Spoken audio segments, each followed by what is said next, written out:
اچھا ایک چیز مجھے ذہن میں آ رہی تھی وہ یہ کہ جب ہم لوگ تاریخ میں جاتے ہیں اور ہم دیکھتے ہیں کہ غلام احمد مرزا جو ہے یہ بیسکلی جب یہ سٹارٹ ہوا تھا تو ایک ایلیگیشن اس پہ لگتی ہے کہ جی اس کے پیچھے بھی کوئی ایجنڈا تھا. جہاد کا مسئلہ جو ہے یہ اس ٹائم کے اگر آپ حالات دیکھیں یعنی 1857 کی جنگ ہوئی اس کے بعد سارے معاملات ہمارے سامنے ہیں. اچھا اس ٹائم پہ ایک ایسا شخص آ کر سب سے پہلے سین پر آتا ہے اور وہ بات کرتا ہے یعنی جہاد کا انکار کر دینا اور یہ کہہ دینا کہ اب یہ اسلام کے اس میں سے نہیں ہے. یہ جو ساری باتیں ہیں اس سے جو ایلیگیشن لگتی ہے وہ یہ کہ جی لگتا تو یہ کہ یہ بیسکلی جو برٹش گورنمنٹ ہے اس کا ماؤتھ پیس ہے, یعنی وہی باتیں کر رہا ہے جو وہ چاہتے ہیں اور جو کیریکٹر بھی ہم نے پہلے بات کی اس میں بھی کچھ چیزیں نظر آ رہی ہیں. تو ایک ہسٹوریکل کانٹیکسٹ نظر آتا ہے کہ جہاں پہ کچھ مقاصد کے وجہ سے یہ بات پلانٹ کی جا رہی ہے, ورنہ امت مسلمہ کے اندر اس طرح کے بہت سارے لوگ آتے رہے اور نبی کریم صلی اللہ علیہ وسلم کی حدیث بھی ہے کہ بہت سارے دجالون و کذابون یعنی ایسے دجال کذاب آئیں گے جھوٹے نبی جو دعویٰ کریں گے 30 سے زائد ہوں گے. جو اصل معاملہ ہے نا پورا معاملہ جب وہ لوگوں کو سمجھ کے لوگ کہتے ہیں یہ بات مرزا صاحب کیسے کر سکتے ہیں. اس نے جو جہاد کو ضیاء بھائی حرام قرار دیا نا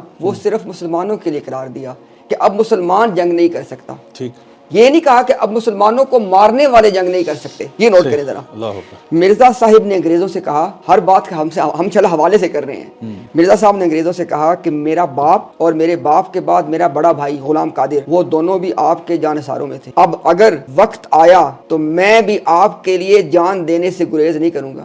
اب جان اس نے کیسے دینی, لڑکے دینی تھی نا ان کے لیے. ٹھیک ہو گیا. اب دیکھیں نوٹ کریں ذرا بات کو. جنگیں تو ختم ہو گئی ہیں مرزا صاحب کے بقول, جہاد تو حرام ہو گیا, تلوار تو اٹھانی نہیں ہے. لیکن اصل بات یہ ہے کہ مرزا صاحب کہہ رہے ہیں مسلمان نے تلوار نہیں اٹھانی, جو مسلمان کو مارنے والا وہ مارے. اور ساتھ کہا کہ میں سب مل کے ماروں گا. عراق میں جب مسلمانوں کے اوپر جو طوفان ٹوٹا ضیاء بھائی قادیان, یہ آن ریکارڈ باتیں ہیں جو ان کی اپنی چھپی ہوئی ہیں. قادیانیوں نے باقاعدہ اپنے لوگ بھیجے جو وہاں پہ مل کے لڑے مسلمانوں کے خلاف, اور جب عراق کے اوپر وہ آفت ٹوٹی تو قادیان میں جشن منایا گیا. یہ کیا ہے, جنگ تو ختم ہو گئی تھی. یعنی مرزا صاحب نے انگریز سے کہا کہ اللہ نے مجھے الہام کیا ہے کہ میں تمہارے لیے تعویذ کی مانی دوں, پروٹیکشن تمہارے لیے. اور کہا کہ جو سورہ توبہ میں آیت آتی ہے نا وہ اپنے پہ اپلائی کی. کہا اللہ نے مجھے کہا ہے کہ جب تک میں تم میں ہوں تمہیں کچھ نہیں ہوگا. یعنی مرزا غلام قادیانی نے انگریز کے مظالم کو کور دیا وہی کا. اب ضیاء بھائی یہ وہ باتیں ہیں ہم جب ان کے سامنے رکھتے ہیں دے گو ان ڈینائل, کیونکہ ان کو تمام زندگی بتایا گیا مرزا صاحب تو غلام احمد تھے.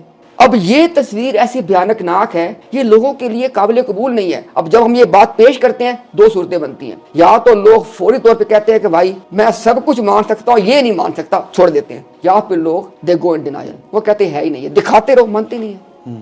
وہ یہ کہ مہر لگ گئی ہے بس.